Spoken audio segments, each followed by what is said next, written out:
আপনি যদি সুদের টাকা খাইতে পারেন। কে বলছে হারাম খাই? কি ব্যাপার হাজি সাহেব, 20,000 25,000?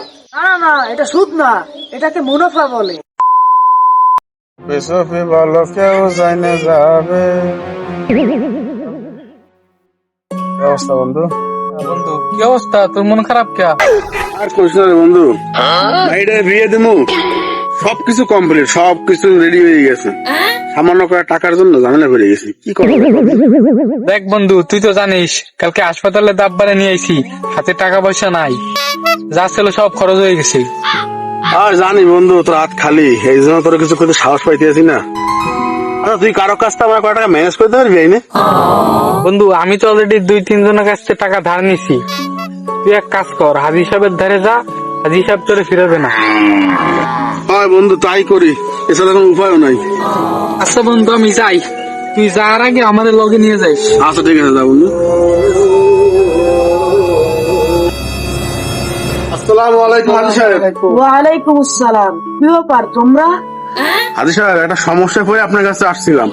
কি হয়েছে বলো, দেখি তোমাকে কিভাবে সাহায্য করতে পারি আমি। হাজি সাহেব, ওর মেয়ের বিয়ের জন্য কিছু টাকা শর্ট পড়ছে, তাই আপনার কাছে আইছি। তা কত টাকা লাগবে? বেশি না হাজি সাহেব, সবকিছু তো রেডি, 1000 টাকা হইলে হবে। মাত্র 1 মাসের জন্য হাজি সাহেব, আপনি 1 মাস পর ফেরত দিয়ে দেবো।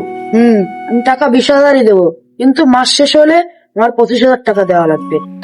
কি ব্যাপার হাজি সাহেব, 20,000 25,000? আপনি কি সুদের ব্যবসা শুরু করছেন? না না, এটা সুদ না, এটাকে মুনাফা বলে। বর্তমান যুগে আপনারা যেটাকে মুনাফা বলেন, সেটাকে কোরআনের ভাষায় সুদ বলে। আমি যদি কাউকে ব্যবসার জন্য টাকা দিই, তার লাভের অংশ থেকে আমাকে একটা দেয়, সেটাকেই মুনাফা বলে। কিন্তু হাজি সাহেব, আমি তো ব্যবসার জন্য টাকা নিচ্ছি না, আমি তো নিচ্ছি আমার মেয়ের বিয়ের জন্য। বিনা লাভে আমি কারোর উপকার করি না। তুমি যদি টাকা নাও তাহলে আমার 25,000 টাকাই দিতে হবে। তুমি কি নেবা? अबे साले বন্ধু চল, টাকাটা অন্য কারো কাছ থেকে নেবা আনি। দাঁড়া বন্ধু, হাতে বেশি সময় নাই, টাকাটা আমার খুবই দরকার, আর এই বিষয়ে ওনার আমি শিক্ষা দেবানি পরে। तू समझा। আচ্ছা হাজি সাহেব, সমস্যা নেই, আপনি আমার দেন, আমি আপনার মাস শেষে 25,000 টাকাই আপনার দেবো। আচ্ছা দাঁড়াও, আমি টাকাটা নিয়ে আসছি। अभी मजा आएगा ना भिड़ो। আসসালামু আলাইকুম হাজি সাহেব, বাসায় আছেন? हम मालूम है तेरे बाप को मत सिखा। ওয়ালাইকুম আসসালাম। কি বলবেন বাবা? হাজি সাহেব, এই নেন, আপনার মুনাফা সহ টোটাল 25,000 টাকা এই জায়গা আছে। गजब খুব बेइज्जती। ভালো, তোমার কথা কাজে মিল আছে। তোমার মেয়ের বিয়ে কোনো সমস্যা হয় নাই তো?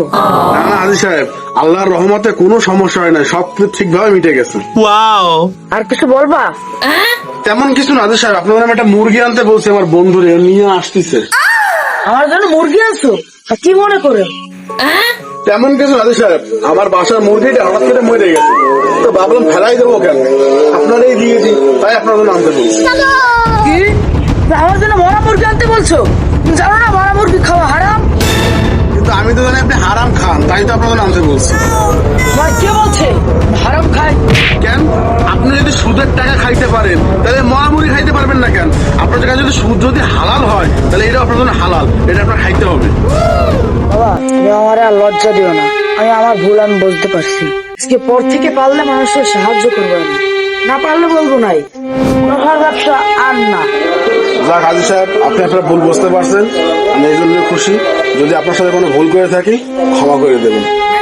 এই নাও তোমার 5,000 টাকা ফেরত, তুমি পারলে আমাকে ক্ষমা করে দিও। আচ্ছা হাজি সাহেব, আসসালামু আলাইকুম। আসুন। ওয়ালাইকুম আসসালাম। रुको जरा सबर करो। আসসালামু আলাইকুম হাজি সাহেব। ওয়ালাইকুম আসসালাম বাবা। এই নেন হাজি সাহেব, আপনার ইন্টারেস্ট সহ সব টাকা। বাবা, আমি সুদ খাই না তো, আমি সুদ খাওয়া ছেড়ে দিচ্ছি।